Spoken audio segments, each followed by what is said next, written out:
এটা আমাদের বাসার সামনে সবজি বাগান। এখানে এই যে বাবা অনেক সবজি, মূলা গাছ, শাক সবজি, লাল শাক,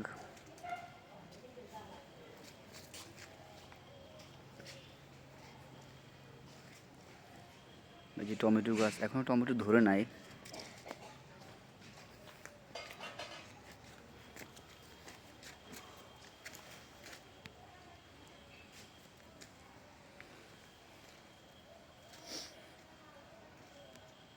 এই যে কলমি শাক, কলমি শাকের ফুল, এটা খুব সুন্দর দেখতে ফুলটা।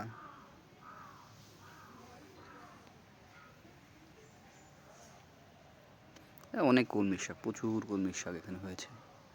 এই সবই আমার বাবা করেছে। এটা আমার বাসার সামনেই সবজি বাগান।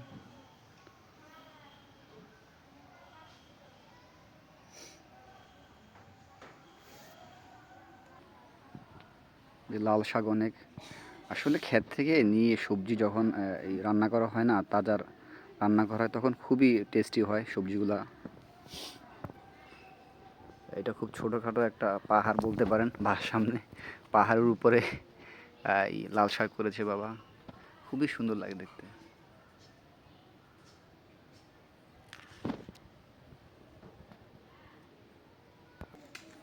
এই যে দুনিয়া গাছ, দুনিয়া পাতা, মানে যখনই আমাদের প্রয়োজন হয় কোনো রান্নার কাজে, তখন আমরা এখান থেকে একটু নিয়ে দুনিয়াটা রান্নায় ব্যবহার করে থাকি। এই যে লাউ গাছও এখানে বাবা আমি সহকারে লাউ গাছ করেছি। এই যে কিছু লাউ ধরেছে।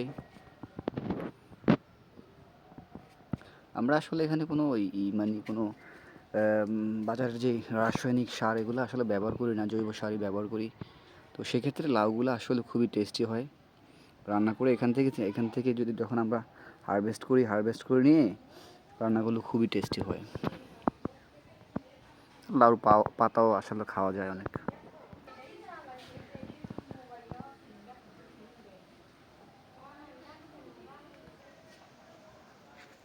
এটা যে সিম গাছ, সিম এখনো ধরে নাই, অনেক সিম গাছ রয়েছে। আমরা আশা করি ইনশাল্লাহ অনেক ভালো সিম হবে, অনেক সিম ধরবে। আমরা গতবারও সিম করেছিলাম, প্রচুর সিম হয়েছে। আমরা নিজেরা খাই, আবার আশেপাশে প্রতিবেশীদেরকে দেওয়া হয়, আত্মীয় স্বজনদেরকে দেওয়া হয়।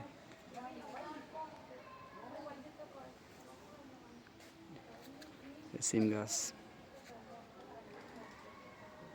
আসলে শাকসবজি করলে আপনার নিজেরাও খাওয়া যায়, আবার শরীরও ভালো থাকে, স্বাস্থ্য ভালো থাকে। পাশে কলা গাছ রোপণ করলাম, কলা এসেছে, এখনো পরিপূর্ণ হয় নাই।